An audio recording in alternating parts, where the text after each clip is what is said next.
안녕하세요. 전 세계에 계신 CBN 청취자 여러분, 하나님의 말씀으로 사랑과 행복을 전하는 기도력 방송입니다. 오늘은 4월 28일 목요일입니다. 기도력 제목은 성경은 고급 수학이 아니다입니다. 목사님께서 주제 말씀 읽어주시겠습니다. 사람이 하나님의 뜻을 행하려면 이 교훈이 하나님께로부터 왔는지 내가 스스로 말함인지 알리라.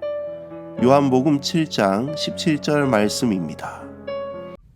찬미가 231장 주의 무릎 아래 앉아, 이 찬미 함께 부르시고 아침 기도력 말씀 묵상하겠습니다.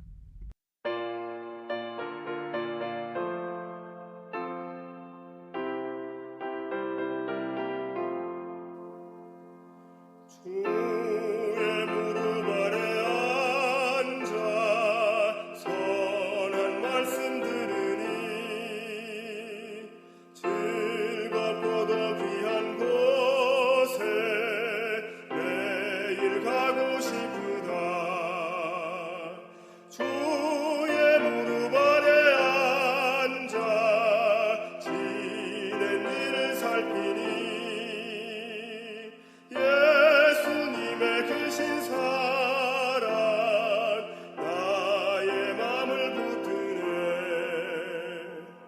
주의 무릎 아래 앉아 죄와 슬픔 버리고 육신 축복 더욱 받아 편히 쉬게 되었네. 주의 무릎 아래 앉아 울고 기도드리며 주의 풍성하심에서 매일 안위 받겠네.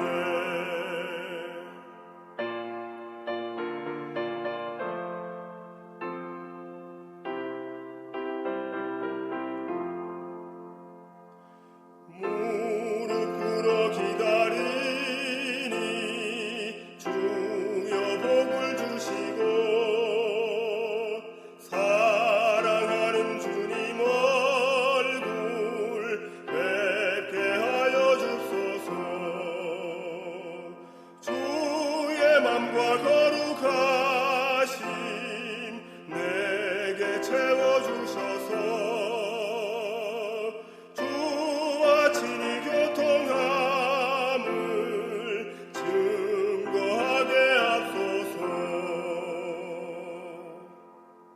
오늘 기도력은 성경은 우리가 알기 어려운 것이 아니라 오히려 이것을 이해하려고 노력하면 하나님께서 빛을 주셔서 누구나 하나님의 뜻을 깨달을 수 있음을 이야기하고 있습니다. 오늘 기도력에 있는 말씀입니다. 나는 고급 수학이 쉽다는 말을 믿지 않는다.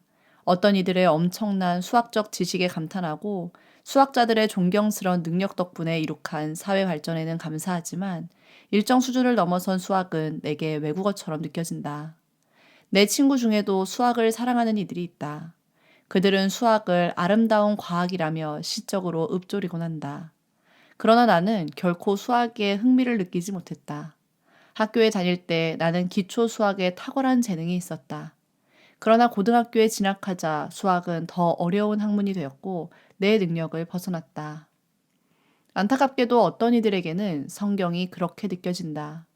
예수 사랑하심은 거룩하신 말일세와 같은 표현은 알아듣기도 이해하기도 쉬우며 중요하고 좋은 말이다. 그러나 더 많은 통찰력이 필요한 신학적 개념을 파고들면 성경 연구는 미지의 세계로 여행하는 것처럼 느껴질 것이다. 예수님은 간단하고 기본적이면서도 매우 중요한 핵심들을 소개하면서 성경을 생생하게 소개하셨고 학생들에게 중요한 지식의 창고를 열어주셨다. 오늘 기도력은 성경을 고급 수학을 이해하는 것처럼 어려운 외국어를 이해하는 것처럼 어려운 것이 아님을 이야기하고 있습니다. 왜냐하면 성경을 어린아이들까지라도 이해할 수 있게 간단하면서도 기본적이며 매우 중요한 핵심을 가르치시는 예수님이 계시기 때문입니다. 예수님께서는 성경의 핵심들을 소개하면서 성경을 열심히 연구하고자 하는 사람들에게 하늘의 지혜를 가르쳐 주시며 하늘의 지시창고를 열어주시기 때문입니다. 마치 예수 사랑하심은 거룩하신 말일세와 같은 표현으로 쉽게 이해할 수 있는 것입니다. 그래서 더 많은 통찰력이 필요한 신학적 개념들이 분명하게 우리에게 다가올 것입니다. 오늘 기도력에 있는 말씀입니다. 예수님은 누구든지 자기의 뜻을 알고 싶어하는 사이라면 이 교훈이 하나님께로부터 왔는지 내가 스스로 말함인지 알리라고 말씀하셨다.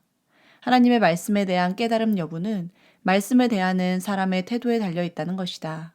우리가 마음을 내려놓고 순종하는 자세로 성경을 연구한다면 그분의 뜻을 따르려는 마음만큼이나 우리의 성경 지식도 자라날 것이라고 하나님은 말씀하신다.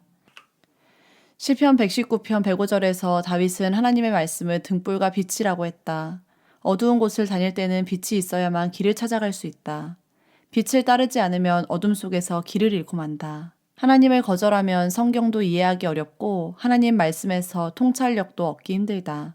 그러나 하나님을 향해 마음을 연다면 그분의 말씀이 우리의 삶에 살아 숨쉴 것이다.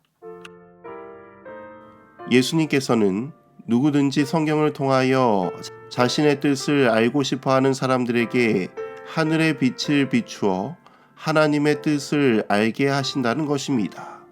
즉 우리가 성경을 어려워서 이해하지 못하는 것이 아니라 하나님의 말씀을 대하는 태도에 달려 있다는 것입니다. 우리가 우리의 마음을 내려놓고 순종하는 자세로 성경을 연구한다면 그분께서는 하늘의 빛을 허락하셔서 성경에 숨겨진 보화들을 발견하게 할 것입니다. 이것을 다윗은 하나님의 말씀은 등불과 빛이라고 표현했습니다. 등불은 빛을 소유한 물건입니다. 만약 등불에 빛이 있다면 아무리 어두운 곳이라 할지라도 등불에 있는 빛을 의지하여 담대히 나갈 수 있습니다. 반면에 하나님을 거절하면 아무리 성경이 쉽다 할지라도 성경을 이해하기도 어렵고 하나님 말씀에서 통찰력을 얻기 힘들 것입니다. 오늘 이 시간 베레아 사람들처럼 성경이 그러한가 하여 간절한 마음으로 말씀을 받고 날마다 성경을 상고하는 우리 모두가 되기를 간절히 소망하며 말씀을 줄이도록 하겠습니다. 하늘에 계신 아버지 하나님, 오늘 이 아침 하나님의 말씀으로 하루를 시작하게 하시니 참으로 감사합니다. 오늘 성경은 누구나 이해할 수 있는 책임을 배우게 되었습니다. 또한 우리가 간절한 마음으로 성경을 받고 이것이 그러한가 하여 날마다 성경을 상고할 때 진리 되시고 빛 되신 예수님께서 우리 곁으로 찾아오신다는 사실을 깨닫게 됩니다. 주님 오셔서 성경에 숨겨진 하나님의 보화와 같은 말씀을 깨닫게 하여 주시고 하나님의 뜻을 깨달아 빛 되신 예수님을 어두운 세상에 밝히 전하는 우리 모두가 되게 하여 주옵소서. 오늘은 특별히 세계 선교를 위하여 열심히 사역하고 계시는 미얀마 서병웅, 이정민 선교사 부부를 위해 기도합니다. 미얀마의 쿠데타가 속히 끝나고 정치적으로 사회적으로 안정될 수 있도록 인도하여 주옵시고 예수 그리스도의 복음이 미얀마에 널리 퍼질 수 있도록 하나님 인도하여 주옵소서. 오늘 하루도 주님께 맡기오며 우리를 사랑하시는 예수 그리스도의 이름으로 간절히 기도드립니다. 아멘.